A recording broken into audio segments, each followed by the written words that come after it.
2007 में यूपी में बीएसपी का अकेले ही पूर्ण बहुमत के आधार पर सत्ता में आना अभी तक भी उनके गले के नीचे से कतई भी नहीं उतर पा रहा है। और तभी से यहाँ सभी जातिवादी व खासकर दलित विरोधी पार्टियां किस्म किस्म के हथकंडे इस्तेमाल करके बीएसपी को कमजोर व खत्म करने में लगी है।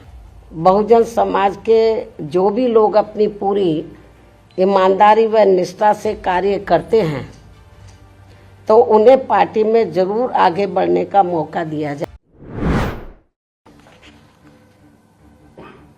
जैसा कि विदित है कि इस बार बीएसपी के संस्थापक एवं जन्मदाता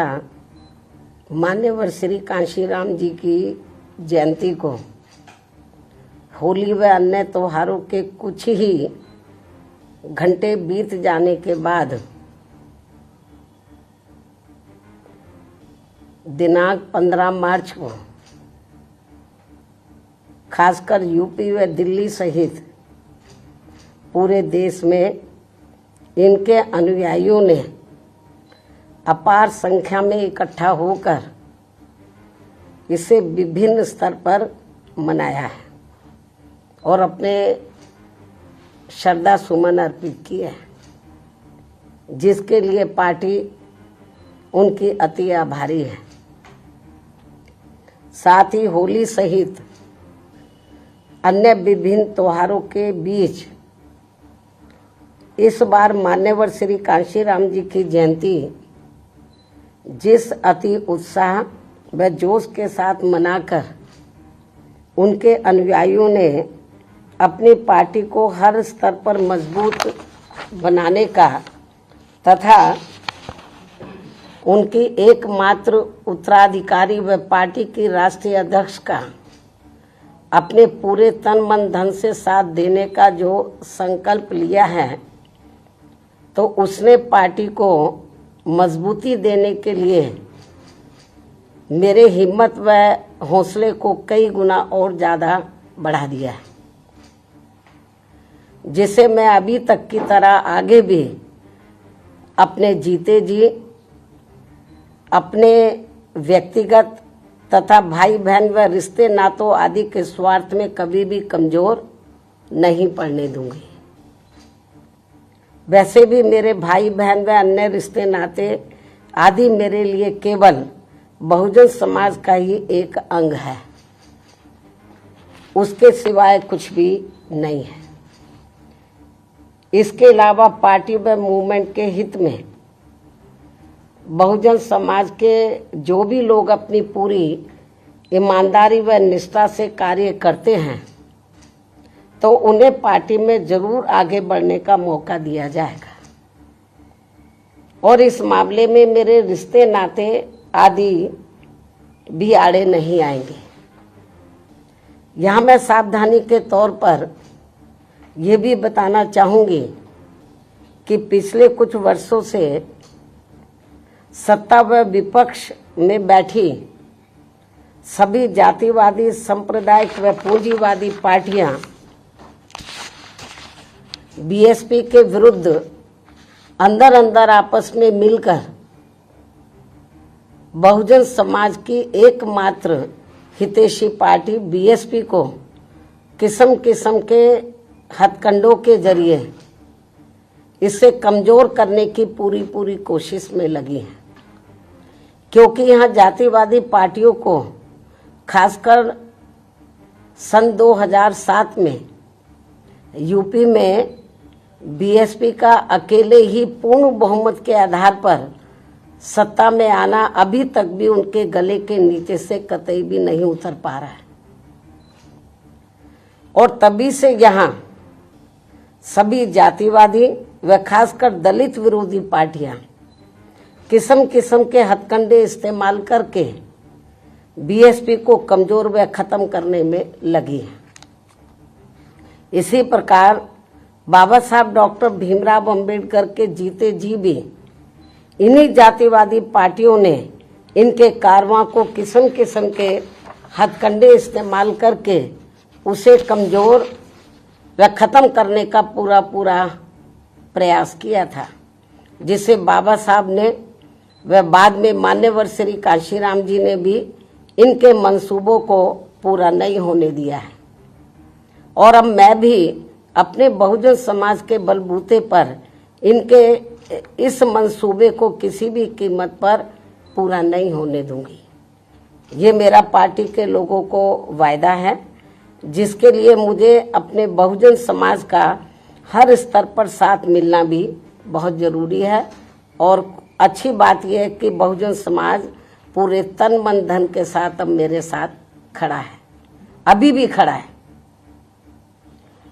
इतना ही नहीं बल्कि दलित व अन्य उपेक्षित वर्गों के लोगों को ये मालूम है कि ये लोग यूपी में बीएसपी की पूर्ण बहुमत की सरकार बनने से पहले यहाँ जातिवादी उच्च वर्गों के लोगों के सामने, यानी कि जो बहुजन समाज के लोग हैं, खास तौर से दलित वर्ग के लोग,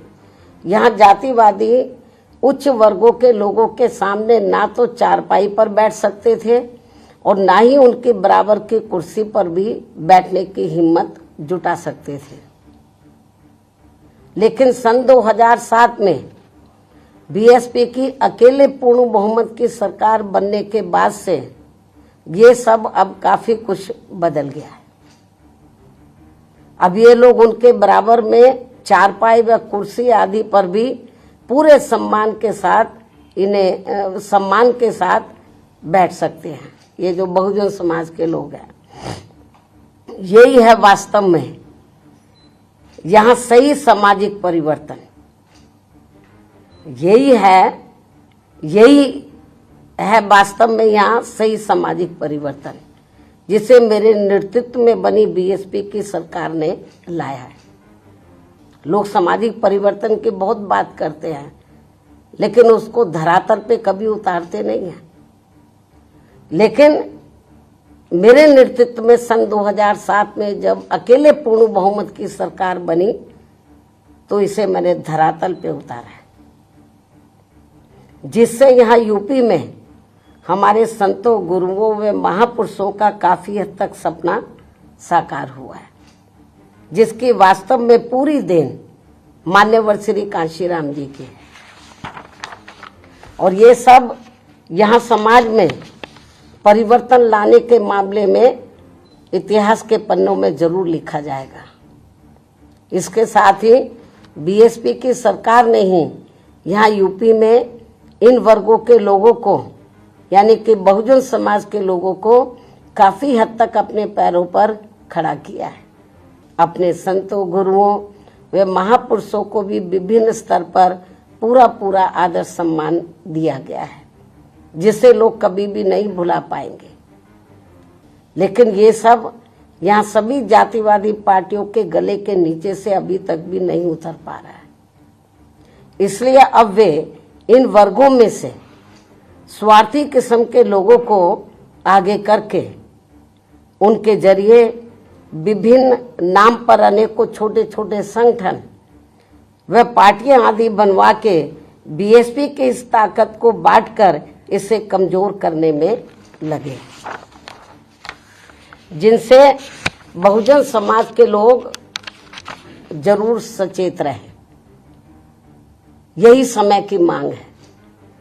और यही पार्टी व मूवमेंट के हित में इनका सही कदम भी होगा, यदि हमारे लोग सचेत रहते हैं।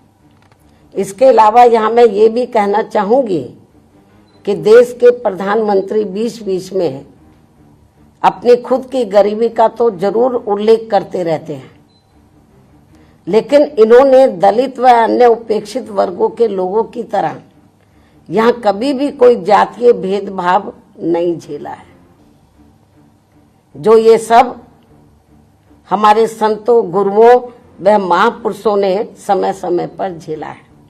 जिसे अभी भी इनके अनुयायी काफी हद तक झेल रहे हैं। इसलिए पार्टी के मिशनरी व परिपक्व लोगों से आज मेरी ये भी पुरजोर अपील है कि वे ये सभी जरूरी बातें अपने बच्चों व खासकर युवा पीढ़ी को जरूर हमेशा बताते रहें, जिनको तैयार करने की भी वास्तव में सही जिम्मेवारी इन्हीं लोगों की ही है। इस उम्मीद के साथ ही अब मैं पुनः होली आदि के त्योहारों के बीच में इस बार मान्यवर श्री कांशीराम जी की जयंती बड़े जोश व उत्साह के साथ मनाकर इनके अनुयायियों ने जो इनको अपना पूरा आदर सम्मान दिया है तथा मेरे साथ साथ इनके करोड़ों अनुयायियों का भी काफ़ी हौसला बढ़ाया है, उन सभी का हार्दिक दिल से आभार प्रकट करते हुए अब मैं अंत में यही कहना चाहूँगी कि इस समय संसद सत्र चल रहा है, यह आप लोगों को मालूम है, जिसमें देश में आम जनहित के मुद्दों पर कम बल्कि अपने अपने स्वार्थ में राजनीति करने पर ज़्यादा जोर दिया जा रहा है, जो ये अति चिंता की बात है। साथ ही पिछले कुछ समय से वक्फ बोर्ड पर भी सत्ता व विपक्ष द्वारा जो राजनीति की जा रही है, तो ये भी अति चिंता की बात है। और यदि ये मामला समय रहते आम सहमति से सुलझा लिया जाता तो ये ज़्यादा बेहतर होता। केंद्र सरकार इस मामले में जरूर पुनर्विचार करे, सोच विचार करे, ये भी हमारी पार्टी के केंद्र सरकार से पुरजोर अपील है। इस उम्मीद के साथ ही अब मैं अपनी बात यहीं समाप्त करती हूँ। धन्यवाद। जय भीम व जय भारत।